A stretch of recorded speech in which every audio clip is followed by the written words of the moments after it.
ಜಾಸ್ತಿ ಮಾತಾಡಬೇಡ. ಅನ್ನೆಸೆಸರಿಯಾಗಿ ನನ್ನ ಎದುರಿಗೆ ನನಗಿಂತ ಹೈ ಎಮೋಷನಲ್ ಡೈಲಾಗ್ ಹೊಡೆದ್ರೆ ಚಿಂತಿ ಮಾಡ್ಬಿಡ್ತೀನಿ. 100% ನಾನು ತಿಗದ ಬಗ್ಗೆ ಮಾತಾಡಿದ್ರು. ಖಂಡಿತಲ್ಲೂ ಕೂಡ ತಿಗ ಒಳಗಡೆ ಇದ್ರೆ ತುಂಬಾ ಶ್ರೀಮಂತರಾಗ್ತಾರೆ. ಹಸುಗೆ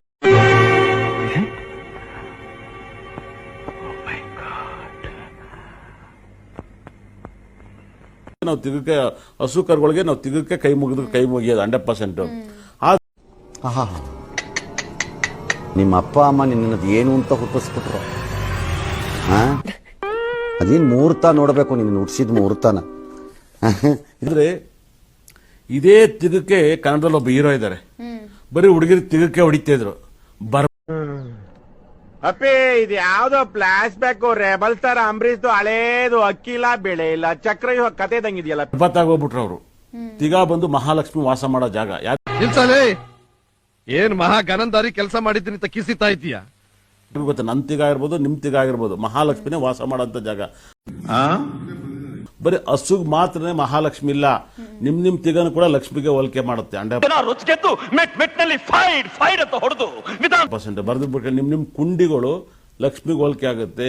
ಯಾವಾಗಲೂ ಅಷ್ಟೇನೆ ಮಹಾಲಕ್ಷ್ಮಿ ಗಲೀಜ್ ಜಾಗದಲ್ಲಿ ಇರ್ಬೋದು. ಹಸುಗೆ ನನಗೆ ಎಷ್ಟು ಚೀಪ್ ಅನಿಸ್ಬಿಡ್ತು ಅಂದ್ರೆ, ಥೋ ನಿಮ್ಮ ಈ ತರದೆಲ್ಲ ಇದಾರೆ ಜನ. ನೀವೇನ್ ಕೈ ಮುಗಿತಿರು, ನಿಮಗೂ ಅಷ್ಟೇ.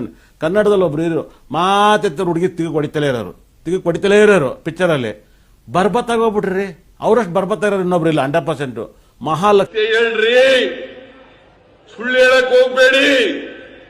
ಲಕ್ಷ್ಮಿ ಹಸುಲ್ ಮಾತ್ರ ವಾಸ ಮಾಡುತ್ತಲ್ಲ, ನಿಮ್ ತಿಗ್ದಲ್ಲೂ ವಾಸ ಮಾಡ್ತಾರೆ ಮಹಾಲಕ್ಷ್ಮಿ. ಗದಿ ಗಂಡಸರುತ್ತಿಗಾರಲ್ಲ ಎಲ್ಲ ಲಕ್ಷ್ಮಿ, ಗದಿ ಗಂಡಸರುತ್ತಿಗಾರಲ್ಲ ಎಲ್ಲ. ನೀನ್ ಈ ತರ ಅಂತ ಬಿಕ್ಕಳ್ತಾ ಇದ್ರೆ ನನಗೆ ತಿಕ್ಕಿ ಹಿಡಿಯುತ್ತೆ. 100%. ಇದನ್ನ ಹೇಳ್ದ ನಿಮ್ಗೆ ಹರ್ಟ್ ಆಗ್ಬೋದು. ಇದು ಸಬ್ಜೆಕ್ಟ್ ರೀ. ಏನಪ್ಪ ನಿಂದು ನೆಕ್ಸ್ಟ್ ಪರ್ಫಾರ್ಮೆನ್ಸ್ಗೋಸ್ಕರ ಕಾಯ್ತಾ ಇದ್ದೀನಿ. ಯಾವ ಕೈಲಾಗದಿದ್ದಾವೆ ಮಾತಾಡೋದಿಲ್ಲ, ಏನು ಮಾಡಲ್ಲ, ಮಾತಾಡೋದು ಬುರುಡೆ ಮಾತ್ರ ಹೊಡಿತಾ ಇರೋದತ್ತಿಗೆ. 3 ಕಾಸಿನ ಕೆಲ್ಸ ಇಲ್ಲ, ಏನಿಲ್ಲ.